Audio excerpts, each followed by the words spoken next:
Welcome back to our weekly time to come together and meditate using this technology. And so, greetings wherever you are on the planet, and whatever you're going through, and whatever phase of your life you're in, or whatever phase of your practice you're in, and the lessons that you're learning at the moment. But I have it on good authority that it never ends.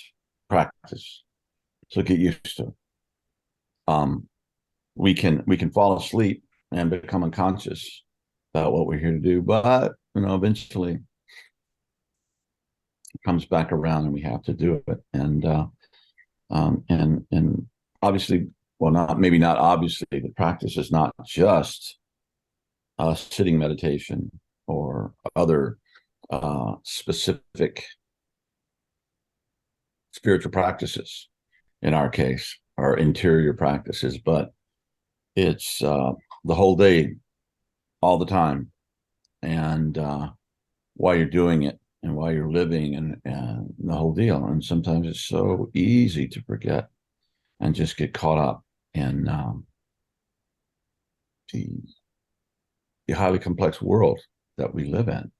And we just did a conversation on deep transformation, which is not released as time this is happening, but it was with Bob Weathers, and the conversation came something about addictions and compulsions, and that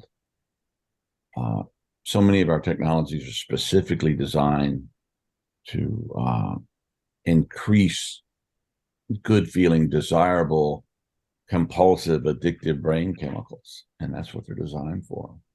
And that's what that's the attraction of drugs too. They give us a high, a feeling, but it's not real, unfortunately, and it just leads downhill, and just gets worse and worse. So there's somebody, whoever is there, mute your microphones. That's just coming through. So yeah, so that's well, that's a lot to deal with. And I was reading something the other day, and it said in the United States, the average poor Black boy, male person in this particular study, does this for 11 hours a day. 11 hours a day. So, yikes. I don't know. What do we do with that? One of the things, hi, Louis, welcome back, and is to find something that is more important, that matters more than just being distracted or being high on Netflix or cocaine or pornography or whatever it is, that just keeps us in a state of forgetfulness, in most cases. And realize there are art, and there are films, and there are shows that actually help us to show up and wake up. But generally, it's really hard. So I think now more than ever, it is essential that we have a practice that just brings us back to ourselves and helps us not to forget why we're here and what we're here to do. And that, the same as it ever was, I believe, with spiritual practice, but it might be a little more difficult now, that we're not living in a more, I know we're not living in a beautiful cabin up in the mountains or in a cave where we're just, there's just so much stuff. And, what is causing all that stuff? Our big, fat human brains, okay? We're incredibly creative. And so this is just part of the evolutionary ladder that we're on, or spiral or journey, and we don't actually know, but we can trust that the process, I think we need to trust that the process is positive. And as Jeff Salzman often says, uh, evolution is beautiful, but it's not pretty. So all the stuff that we're going through, the wars, the technological challenges that's coming straight from us, is difficult and very challenging. And if we don't begin to pay attention, we get lost in ourselves, and we forget what we're here for and forget what we're here to do, and we become, you know, just get lost. But no matter what is going on, there's a place in our minds where there is stillness and peace. Okay? That's for sure. And we have to learn to control and discipline our minds. And don't take my word for it. I'm just quoting other people that are a lot smarter than me in order to make this possible. And of course, WeAwake is a tool to help that be a little more effective. And that's what we're here to do. So we're doing a track this morning. It's 20 minutes, and it's part of, let's see what it's part of. It's part of PMP, 3.0, and it are profound 3.0, or just Epsilon. So Epsilon is a track that is even deeper than Delta, which is very deep. So it's way down there in a very deep brainwave state. So yeah, so let's go there together today and look for that place where there is peace. And yeah, a peace in itself is a noble goal. And at the risk of sounding like a cliche, but I don't mean it as a cliche. It has to begin with us. You know, uh, if Putin were at peace with himself, there would be hundreds of thousands of people still alive in his part of the world. So, yeah, it's important.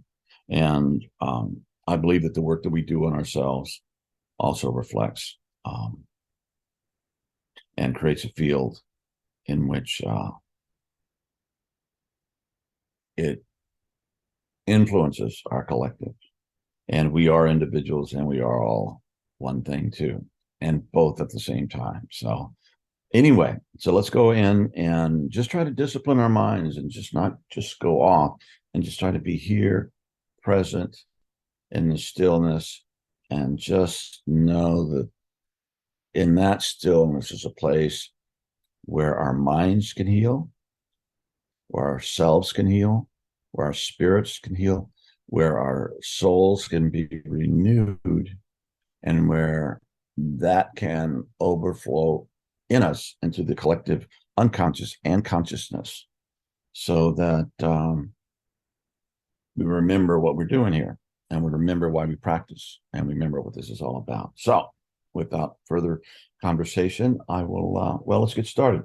It's Epsilon, track 2 in the brainwave state. Epsilon, if you're curious about it, go to the website or just look it up on the internet. There's a lot of interesting information, but it's a very slow, low, deep track. So let's bring our minds together, and when the thoughts come, just have a word or just let them go, and just keep going and going and going until you get into that place of stillness and peace. So let's do it.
Welcome back.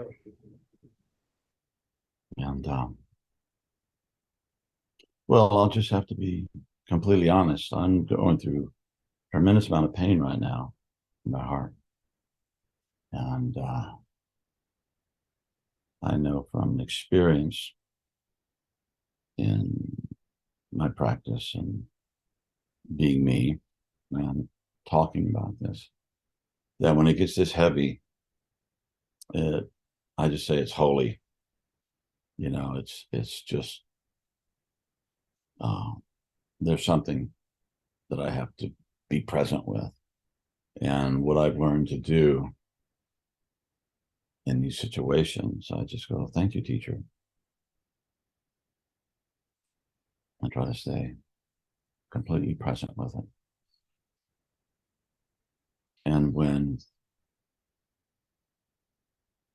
I ask myself why, what's going on, the first thing that immediately comes up just right there is the war in Ukraine. And that's what comes up.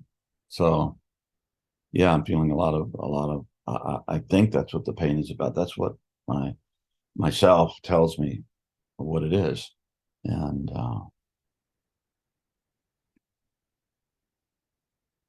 yeah,